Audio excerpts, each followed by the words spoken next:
A few years ago, a $500,000 house sounded expensive. Now in many cities, it barely gets you anything remarkable. You open a real estate app expecting possibilities, and instead you find outdated kitchens, tiny yards, and homes built decades ago listed for prices that feel detached from reality. At some point, almost everyone asks the same question: who is actually buying these houses? Because when you compare the average salary to the average home price, the numbers stop making sense very quickly.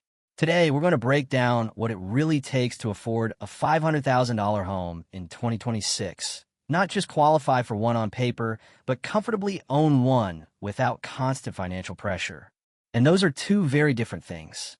The biggest misunderstanding in housing today is the idea that mortgage approval equals affordability.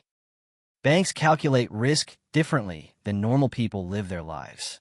A lender might approve you for a payment that technically fits into a formula, but that doesn't mean the lifestyle attached to that payment is sustainable. So let's run the numbers realistically. Imagine someone buys a $500,000 house with 10% down.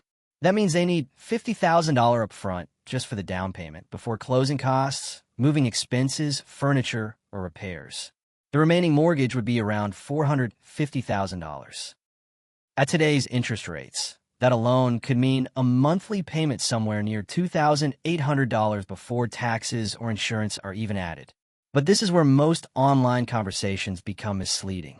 People focus only on the mortgage itself and ignore everything attached to owning the home. Property taxes might add another several $100s every month. Homeowners insurance keeps climbing in many states. Maintenance costs never disappear. Roofs leak. Water heaters fail.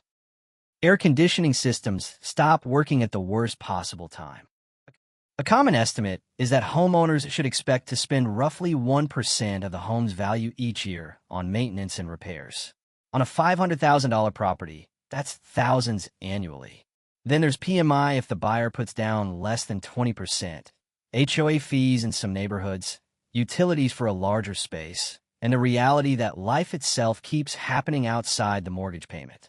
When you total everything together, the true monthly cost can easily push above $4,000. That's the part people underestimate. Now, compare that to income. Financial experts often recommend keeping housing costs around 28% of gross income. Even stretching beyond that, many households start feeling financially strained once housing dominates too much of their paycheck. To comfortably absorb a housing cost above $4,000 per month while still saving money, investing, handling emergencies, and enjoying life, a household may realistically need a six-figure income far above the national median. And that's where the disconnect becomes impossible to ignore. The median household income in the United States is nowhere close to matching the cost of homes in many markets. Prices rose dramatically over the last decade, while wage growth moved much slower. As a result, many buyers end up in a dangerous position, technically approved, but financially fragile. On paper, everything works. In reality, one emergency can throw the entire system off balance. A car repair becomes stressful. Medical bills become debt. Job instability suddenly feels terrifying because the mortgage payment never stops arriving. This is what people mean when they talk about being house poor. And the difficult part is that modern culture often normalizes it. People joke about living paycheck to paycheck after buying a home, as if constant financial stress is simply part of adulthood. Social media celebrates ownership itself without discussing the sacrifices hiding underneath it. But owning a home should improve your quality of life, not eliminate your financial flexibility. That doesn't mean homeownership is bad. It means the math matters more than emotions. For some households, buying still makes perfect sense.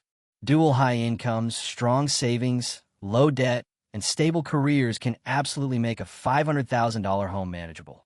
But for many others, stretching to hit that number creates years of pressure that nobody talks about during the excitement of the purchase. Sometimes the smarter decision is renting longer, buying smaller, moving to a cheaper market, or waiting until your finances are stronger. There's no trophy for maxing out your budget.